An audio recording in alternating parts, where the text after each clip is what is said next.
Shri Venkateswara gold తాకట్టులో ఉన్న మీ బంగారాన్ని విడిపించి కొనబడును.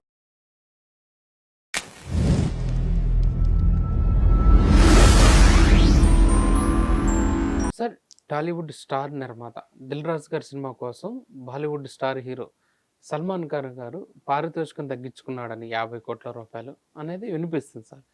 ఈ క్రమంలోనే మన తెలుగులో కూడా హీరోలు ఎందుకు పారితోషికం తగ్గించుకోవట్లేదు, నిర్మాతలకు ఎందుకు సహాయపడట్లేదు అనే వాదన కూడా వినిపిస్తుంది. దీనిపైన మీ అభిప్రాయం ఏంటి సార్?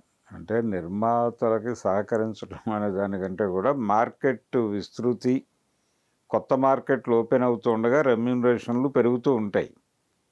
ఎవరికి ఎంత మార్కెట్ ఉంది అనే దాన్ని బట్టే ధరలు నిర్ణయం జరుగుతుంది అనేది అందరికీ తెలిసిన విషయమే. డిమాండ్ అండ్ సప్లై అన్నాడు ఒక దశలో పవన్ కళ్యాణ్ గారు. అది నిజం. అంటే మినిమం ఎకనామిక్స్ తెలిసిన వాళ్ళకి డిమాండ్ అండ్ సప్లై అనేది అర్థమవుతుంది అని ఒక వేదిక మీద నుంచి మాట్లాడాడు ఆయన. ఏది టిక్కెట్ల రేట్లు పెంపు గురించి మాట్లాడుతూ ఆ ప్రస్తావన తీసుకొచ్చాడు. కాబట్టి ఇక్కడ కూడా ఇండస్ట్రీలో ఒకప్పుడు హిందీ హీరోలకు ఎక్కువ రెమ్యూనరేషన్లు ఉండేవి, తెలుగు హీరోలకు తక్కువ ఉండేది. రామారావు గారు 7 లక్షలు తీసుకునే టైంలో అక్కడ 30 లక్షలు తీసుకునేవాళ్ళు హిందీ మార్కెట్లో. ఎందుకు అంత తీసుకుంటారు వాళ్ళు అంటే వాళ్ళ సినిమాలు దేశం అంతా చూస్తాయి. రామారావు గారి సినిమా ఆంధ్రప్రదేశ్లో తప్ప బయట ఎక్కడ రిలీజ్ కాదు. దేశోద్ధారకుల నుంచి కొంచెం పరిస్థితి మారి విదేశాల్లోకి కూడా ఈ సినిమా పంపడం జరిగేది. అలా అక్కడి నుంచి ఏమైనా డబ్బులు వస్తే వచ్చినట్టు. కానీ మేజర్ మార్కెట్ ఇదే. అందుకని ఈ మార్కెట్కు ఉన్నటువంటి పరిమితుల రీత్యా ఈవెన్ ఎంజి రామచంద్రన్ గారి ధర కూడా అలాగే ఉండేది. అంటే సౌత్లో వీళ్ళు హయ్యెస్ట్ పెయిడ్ ఆర్టిస్టులే, కానీ భారతదేశంలో వీళ్ళు ఎప్పుడూ హయ్యెస్ట్ పెయిడ్ ఆర్టిస్టులుగా లేరు. లేకపోవడానికి రీజన్ అదే.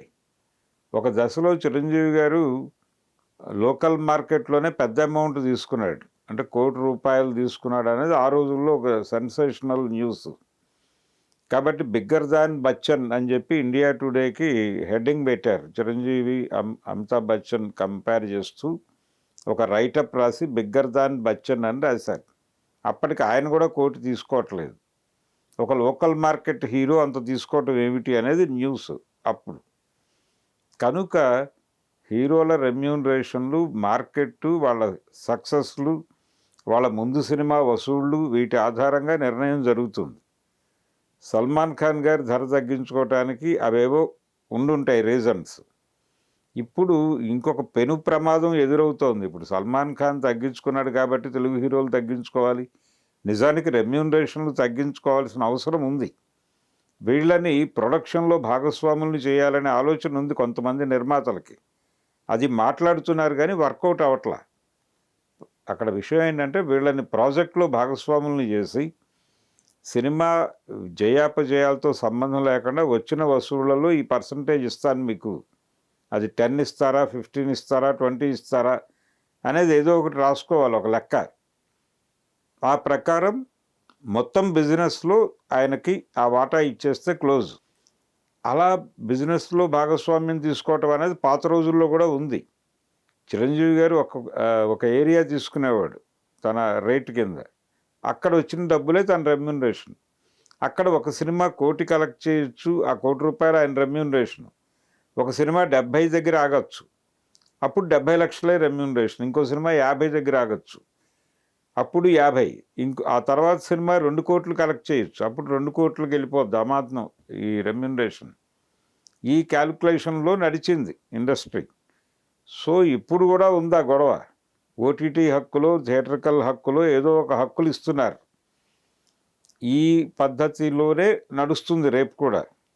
అంతే తప్ప హీరోల రేట్లు తగ్గింపు అంటే హీరోల రేట్లు తగ్గించుకోగలిగితే ప్రొడక్షన్ మీద ఎక్కువ డబ్బులు ఖర్చు పెట్టే అవకాశం దొరుకుతుంది ప్రొడ్యూసర్కి. బడ్జెట్లో 3 వంతులు వీళ్ళ రెమ్యూనరేషన్లకే వెళ్ళిపోతే అక్కడ ఏ డబ్బులు పెట్టి సినిమా తయారు చేయాలైనా ఇది ప్రాబ్లంగా మారుతోంది. హీరోల రెమ్యూనరేషన్ల పెంపు అనేది ఒక సమస్యగా మారుతోంది. వీళ్ళు ఒక హిట్ సినిమా పడగానే ఇమ్మీడియట్గా రేటు పెంచేస్తున్నారు. అంటే దీపం ఉండగానే ఇల్లు చక్క పెట్టుకోవాలి, రేపు రిలీజ్ అయ్యే సినిమా తిరిగి నిలబడుతుందో లేదో గ్యారంటీలు లేవు. పాత రోజుల్లో రామారావు గారు ఈవెన్ చిరంజీవి టైంలో కూడా ఒక మినిమం గ్యారంటీ ఉండేది. ఇప్పుడు ఆ మినిమం గ్యారంటీలు కూడా లేవు. హిట్ అయితే భారీగా డబ్బులు వచ్చేయాలి ఇంట్లోకి, ఫ్లాప్ అయితే అసలు దానికి ఏ రకమైన దిక్కు దివాణం కూడా ఉండటం లేదు. కనుక ఇప్పుడు హిట్ తయారీ అనేది ఒక రోజువారీ కార్యక్రమం కింద మారిపోయింది ప్రతి ఒక్కడికి. ఈ హిట్ మేకింగ్ ప్రోగ్రాంలో హీరో కోసం కథలు రాస్తున్నారు, హీరోని నిలబెడుతున్నారు, ప్రమోట్ చేస్తున్నారు. ఈ సినిమాకి నేను లేకపోతే ఏమీ లేదు అనే అభిప్రాయం క్రియేట్ చేస్తున్నారు కాబట్టి ఆయన డబ్బులు అడుగుతున్నాడు. నాకు ఇంత మార్కెట్ ఉంది, ఈ మార్కెట్లోకి వెళ్ళటం వల్ల నీ సినిమాకి ఇన్ని డబ్బులు వస్తున్నాయి, సో నాకు ఇంత ఇవ్వాలి అనేది అడుగుతున్నారు. మీరు 2000 కోట్లు తీసుకున్నప్పుడు నాకు ఒక 100 కోట్లు ఇవ్వడంలో తప్పే ఉందండి, 200 కోట్లు ఇవ్వచ్చు కదా అని అడుగుతున్నారు వాళ్ళు. ఒకవేళ అక్కడ దెబ్బతింటే హిందీ మార్కెట్లో ఆ సినిమా కనెక్ట్ కాకపోతే ఈ 200 కోట్లు భారం అయిపోతాయి కదా ప్రొడ్యూసర్కి అని ఆలోచించడం లేదు. ప్రతిదీ అనుకూలంగా జరిగిపోతే అనే యాంగిల్లో నుంచి డబ్బులు తీసేసుకుంటున్నారు. ప్రతికూలంగా వెళ్ళిన సినిమాలే అనేకం ఉన్నాయి ఈ మధ్యకాలంలో. ఆ నష్టాల గురించి ఎవరితో మాట్లాడాలో అర్థం కావట్లేదు వాళ్ళకి. అందుకని హీరోలు ఈ రెమ్యూనరేషన్ సిస్టమ్, ఆయన ఏదో సల్మాన్ ఖాన్ 50 కోట్లు తగ్గించాడు కాబట్టి వీళ్ళు తగ్గించక్కర్లేదు, కానీ ప్రొడక్షన్లో అంటే వాళ్ళు కూడా షేర్ హోల్డర్స్గా మారాలి ప్రాజెక్ట్లో.